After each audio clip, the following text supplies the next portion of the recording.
ਜਥੇਦਾਰ ਅਕਾਲ ਤਖਤ ਸਾਹਿਬ ਨੂੰ ਬੇਨਤੀ ਕਰ ਰਿਹਾ, ਤੁਹਾਡੇ ਕੋਲ ਬੜੀਆਂ ਸ਼ਿਕਾਇਤਾਂ ਗਈਆਂ ਨੇ। ਅੱਜ ਅਮਿਤਾਭ ਬੱਚਨ ਦਾ ਮਸਲਾ ਮੈਂ ਔਰ ਹੋਰ ਜਥੇਬੰਦੀਆਂ ਅਕਾਲ ਤਖਤ ਸਾਹਿਬ ਤੇ ਲੈ ਕੇ ਗਈਆਂ ਨੇ।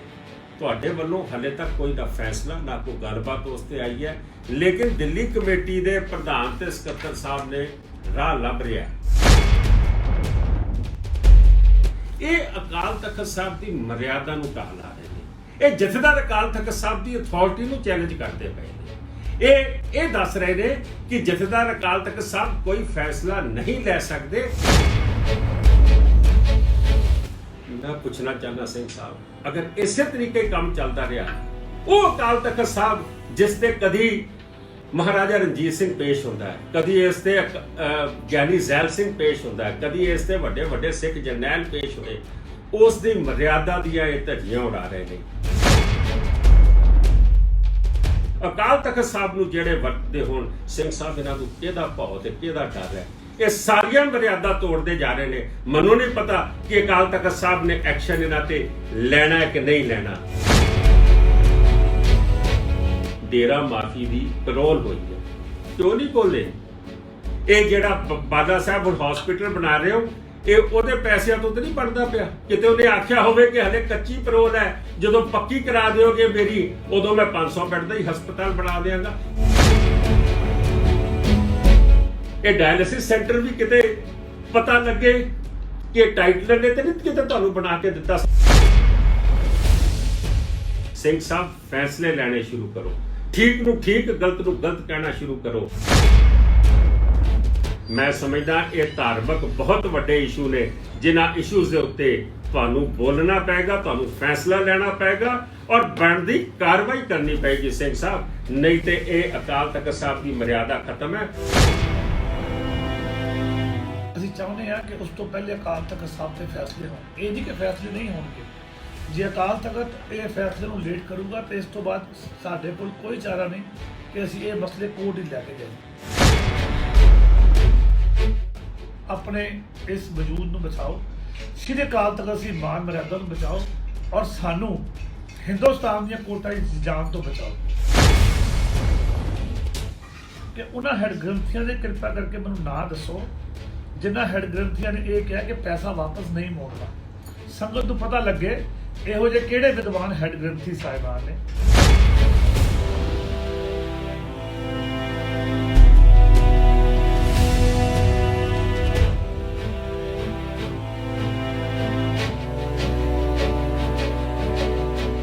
ਵਾਹਿਗੁਰੂ ਜੀ ਕਾ ਖਾਲਸਾ, ਵਾਹਿਗੁਰੂ ਜੀ ਕੀ ਫਤਿਹ। ਅੱਜ ਸਵੇਰੇ ਪੰਜਾਬ ਦੀ ਇੱਕ ਪੰਜਾਬੀ ਦੀ ਲੀਡਿੰਗ ਅਖਬਾਰ ਪਹਿਰੇਦਾਰ, ਇਹਦੇ ਵਿੱਚ ਸਰ ਹਰਮੀਤ ਸਿੰਘ ਕਾਲਕਾ ਜੀ ਦਾ ਬਿਆਨ ਛਪਿਆ ਔਰ ਉਹਦੇ ਵਿੱਚ ਇਹ ਆਖ ਰਹੇ ਨੇ ਕਿ ਅਸੀਂ ਦਿੱਲੀ ਗੁਰਦੁਆਰਾ ਪ੍ਰਬੰਧਕ ਕਮੇਟੀ ਦੇ ਹੈੱਡ ਗ੍ਰੰਥੀ ਸਾਹਿਬਾਨ ਨਾਲ ਗੱਲ ਕੀਤੀ ਸੀਗੀ ਕਿ ਸਾਨੂੰ ਇਹ ਰਕਮ ਐਕਸੈਪਟ ਕਰਨੀ ਚਾਹੀਦੀ ਹੈ ਅਮਿਤਾਭ ਬੱਚਨ ਦੀ ਕਿ ਨਹੀਂ ਕਰਨੀ ਚਾਹੀਦੀ। ਉਹਨਾਂ ਨੇ ਆਖਿਆ ਕਿ ਹੈੱਡ ਗ੍ਰੰਥੀ ਸਾਹਿਬਾਨ ਨੇ ਇਸ ਗੱਲ ਦੀ ਪ੍ਰਵਾਨਗੀ ਦਿੱਤੀ ਸੀ ਕਿ ਅਸੀਂ ਜੇ ਗੁਰੂ ਘਰ 'ਚ ਕੋਈ ਸਮਾਨ ਆਵੇ ਉਸ ਨੂੰ ਅਸੀਂ ਨਹੀਂ ਮਨਾ ਕਰ ਸਕਦੇ। ਮੈਂ ਸਮਝਦਾ ਵਾਂ ਸਿੰਘ ਸਾਹਿਬ, ਤੁਹਾਡੇ ਕੋਲ ਮੈਂ ਜਥੇਦਾਰ ਅਕਾਲ ਤਖਤ ਸਾਹਿਬ ਨੂੰ ਬੇਨਤੀ ਕਰ ਰਿਹਾ, ਤੁਹਾਡੇ ਕੋਲ ਬੜੀਆਂ ਸ਼ਿਕਾਇਤਾਂ ਗਈਆਂ ਨੇ। ਅੱਜ ਅਮਿਤਾਭ ਬੱਚਨ ਦਾ ਮਸਲਾ ਮੈਂ ਔਰ ਹੋਰ ਜਥੇਬੰਦੀਆਂ ਅਕਾਲ ਤਖਤ ਸਾਹਿਬ ਤੇ ਲੈ ਕੇ ਗਈਆਂ ਨੇ। ਤੁਹਾਡੇ ਵੱਲੋਂ ਹਲੇ ਤੱਕ ਕੋਈ ਨਾ ਫੈਸਲਾ ਨਾ ਕੋਈ ਗੱਲਬਾਤ ਉਸ ਤੇ ਆਈ ਹੈ, ਲੇਕਿਨ ਦਿੱਲੀ ਕਮੇਟੀ ਦੇ ਪ੍ਰਧਾਨ ਤੇ ਸਕੱਤਰ ਸਾਹਿਬ ਨੇ ਰਾਹ ਲੱਭ ਰਿਹਾ, बैकडोर राह लभ रहा है। क्योंकि ये एक नहीं, अज मैं तुहानू कई एग्जाम्पल देंगा कि की करते हैं। सिंह साहब तुसी हले उत्ते फैसला लेना है, लेकिन दिल्ली के 5 हैड ग्रंथी सभाना ने फैसला ले लिया, कल नूं बंबई के अलग लै लैणगे, कलकत्ते के अलग लै लैणगे। जिहड़ी मर्यादा गुरुआं दे समय तो अकाल तखत साहब दी सीगी उस नूं ढाह ढेरी करन दे विच इन्हां वल्लों कोई कसर नहीं छड्डी जा रही। सिंह साहब मैं सोचदा वां कि अगर ये फैसले जिहड़े नहीं ले जाते या डिले किए जाते हैं, ये अकाल तखत साहब की मर्यादा नूं ढाह ला रहे हैं। ये जथेदार अकाल तखत साहब की अथॉरिटी नूं चैलेंज करते पे ने। ये दस रहे हैं कि जथेदार अकाल तखत साहब कोई फैसला नहीं ले सकते, किस दबाव से नहीं ले सकते, इन्हां नूं पता होएगा। मैं समझदा जथेदार साहब इस वेले वक्त है कि आपां नूं एक्शन लेना चाहिए। इस तो पहले मनजिंदर सिंह सिरसा प्रधान जो बनते हैं दाड़ी रंगते हैं, ਗੁਰਦੁਆਰਾ ਦਿੱਲੀ ਦਾ ਐਕਟ ਹੈਗਾ ਕਿ ਜਦੋਂ ਇਲੈਕਸ਼ਨ ਲੜਦੇ ਹੋ ਤੁਸੀਂ ਲਿਖਦੇ ਹੋ ਕਿ ਮੈਂ ਕੋਈ ਇਹੋ ਜਿਹੀ ਕੁਰੈਤ ਨਹੀਂ ਕਰਦਾ।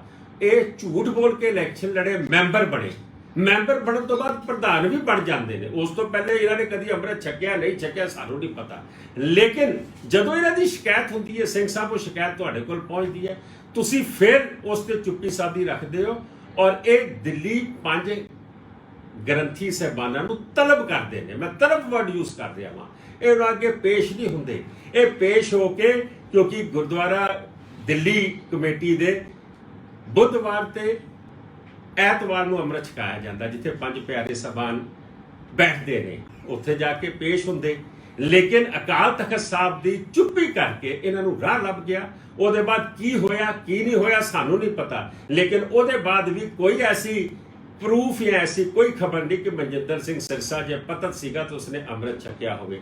ਮੈਂ ਸਮਝਦਾ ਕਿ ਬੀਬੀ ਰਣਜੀਤ ਕੌਰ ਇੱਕੋ ਇੱਕ ਸਾਡੀ ਮੈਂਬਰ ਸੀ, ਉਹਨੂੰ ਆਪਣੀ ਮੈਂਬਰੀ ਗਵਾਣੀ ਪਈ, ਅੰਮ੍ਰਿਤ ਉਸਨੂੰ ਛਕਣ ਦੇ ਉੱਤੇ ਉਹਦਾ ਕੁਐਸਚਨ ਮਾਰਕ ਲੱਗਾ ਸੀ।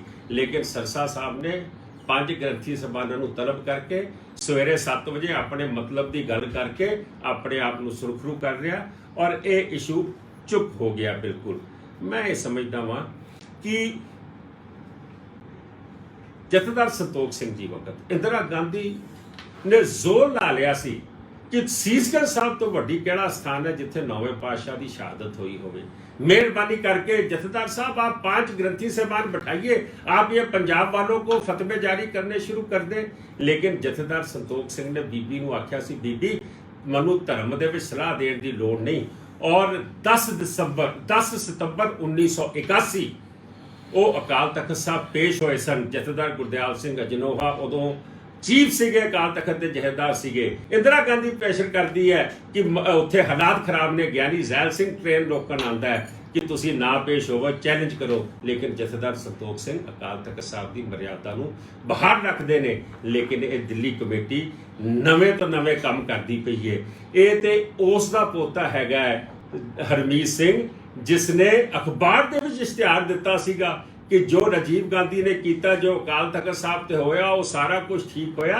ये गलती कौम दी है, गलती सिखा दी है। अकाल तख्त के खिलाफ इन्होंने फुल पेज ऐड दी सी। सिंह साहब नगर कीर्तन पाकिस्तान का यह मसला तुहाडे कोल भी पहुंचा।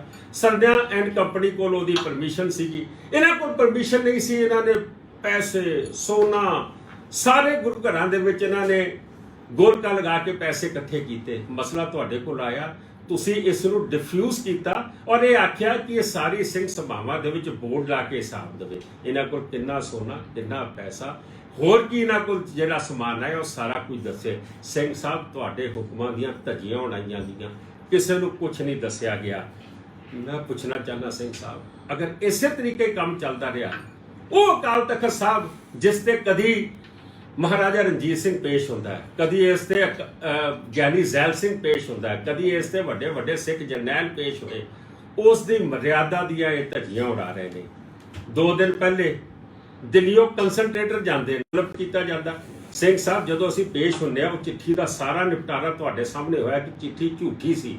अवतार सिंह हित कहता कि मैनूं सरसे ने चिट्ठी दित्ती है, मेरा उस चिट्ठी नाल कोई लैण देण नहीं सीगा और तुसीं आख्या मैं उस ते कमेटी बनावांगा, उसनूं भी पेंडिंग कर दिता गया क्योंकि तुसानूं इन्हां ने लिख के नहीं दिता, एग्जैक्टिव चों पास करके नहीं दिता। मैं समझदा और आखदे ने कि मनजीत सिंह ने जिहड़ियां चोरियां कीतियां इस ते एक्शन होएगा, इस दी असीं मैंबरी खारिज करदे हां। गुरु ग्रंथ साहब जी दे हजूर च जो ये नंगा नाच झूठ दा करदे ने कि इत्ते FI हो गई, इस नूं हुण बाहर कढिया जाना चाहिए, इहदी मैंबरी खारिज होनी चाहिए है। अज तो हफ्ता पहले इलैक्शन कमिशन जिहड़ा गुरुद्वारा कमेटी दा लिख के दे रहा कि मनजीत सिंह उसे वार्ड तो ग्रेटर कैलाश तो अज भी मैंबर है।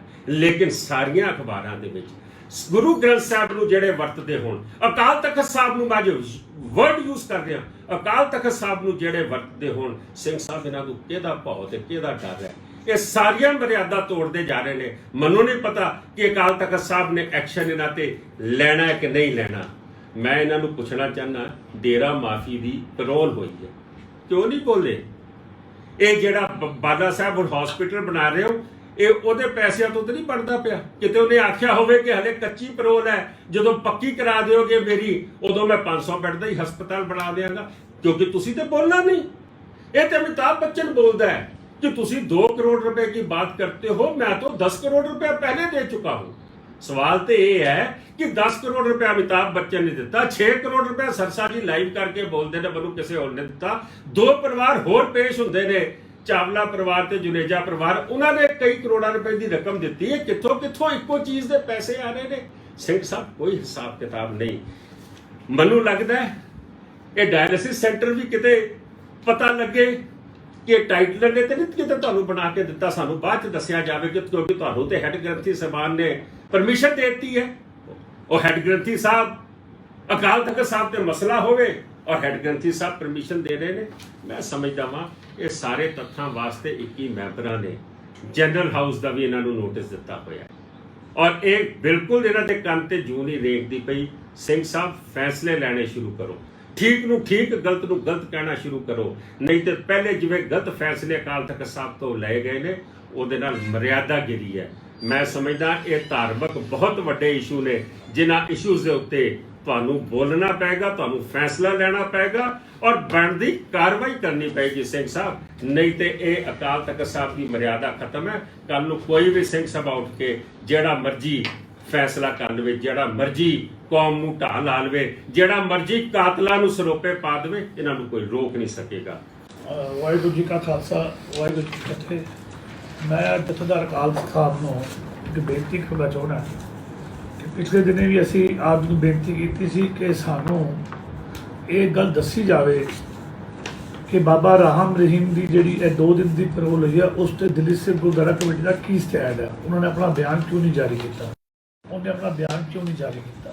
जे सिखा की नुमाइंदा सिख जथेबंदी है, बाकी जथेबंदियां बोल रही पर ये क्यों नहीं बोल रहे। जिवें कि प्रधान साहब दसिया उन्होंने इंटरनेशनल लैवल उत्ते भाई रवि सिंह जिहड़े खालसा एड वाले बोल रहे हैं कि सानू अमिताभ बच्चन के पैसे नहीं लेने चाहिए, होर वड्डियां सिख संस्थावां बोल रही कि सानू उन्होंने पैसे वापस करने चाहिए। सिंह साहब तुहाडे कोल एक केस है, सिख कोर्टां विच जाके खज्जल खुआर होवे और अपने घर का तमाशा बनाए। असीं चाहुंदे हां कि उस तो पहले अकाल तख्त साहब ते फैसले होण, ये नहीं कि फैसले नहीं होणगे। जे अकाल तख्त ये फैसले नूं लेट करूगा तो इस तो बाद साडे कोल कोई चारा नहीं कि असीं ये मसले कोर्ट ही लैके जाइए। पर असीं तुहाडे चरनां 'च बेनती करते हैं, असीं उस गुरु हरगोबिंद पातशाह तख्त दे अगे बेनती करते हैं जिस तख्त की मर्यादा वास्ते सिख सब कुछ छोड़ सकदा, पर अकाल तख्त की मान मर्यादा नूं कायम रखने वास्ते अपने आप नूं निछावर कर देगा। अगला 2 दिन बाद जून का महीना शुरू हो रहा है, शहीदी साके शुरू हो रहे हैं। जिस अकाल तख्त नूं बचाउण वास्ते असीं अपनियां जानां दी कुर्बानियां दे दित्तियां, परिवारां दे परिवार हो गए। मैनूं ये दसो कि अज उस अकाल तख्त की मर्यादा नूं ढाह ढेरी लाउण 'च कोई कसर छड्ड रहे ने। आप जी के चरणों 'च बेनती है, अपने इस वजूद नूं बचाओ, श्री अकाल तख्त की मान मर्यादा नूं बचाओ और सानू हिंदुस्तान दी कोर्टां दी जान तो बचाओ।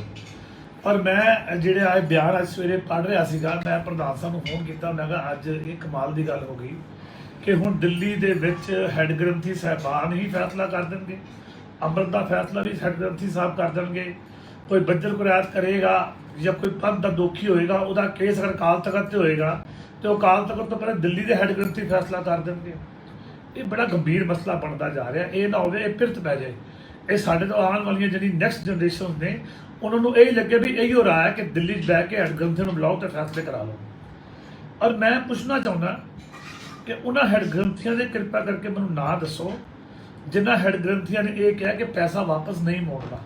संगत को पता लगे यहो जे किहड़े विद्वान हैड ग्रंथी साहिबान ने साडे सोच दे विच ते दिल्ली के छड़े हैड ग्रंथी गिने चुने 5-7 जिहड़े हैगे ने जिहड़े हिस्टोरीकल गुरुद्वारे सेवा निभा रहे हैं।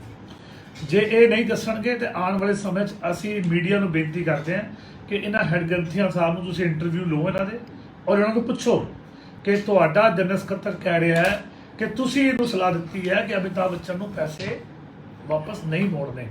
तो मेहरबानी करके सिंह साहब अपना हैड ग्रंथी साहब अपने बारे दसो कि तुसीं इस फैसले शामिल सी कि नहीं शामिल सी। ये जिन्ने भी दिल्ली के हैड ग्रंथी साहिबान ने मेरी अपील है तुहानूं कि तुसीं सच ते पैरा देना, ये ना होवे कि तुसीं अपनी नौकरी के चक्कर दे विच इन्हां नूं किते जमाओ तो तुहाडी पेशी भी अकाल तख्त होवे। सो मैं अज ये बड़ा गंभीर मसला सी, जथेदार अकाल तख्त नूं हੱਥ बन के बेनती करदा ਕਿ ਕਿਰਪਾ ਕਰਕੇ ਸਾਹਮਣੇ ਆਓ ਔਰ ਇਹਨਾਂ ਮਸਲਿਆਂ ਦੇ ਹੱਲ ਕਰੋ। ਵਾਦੀ ਘਾਟੀ ਬੋਲੀ ਗਈ ਤੇ ਮਾਫੀ। ਵਾਹਿਗੁਰੂ ਜੀ ਕਾ ਖਾਲਸਾ ਵਾਹਿਗੁਰੂ ਜੀ ਕੀ ਫਤਿਹ।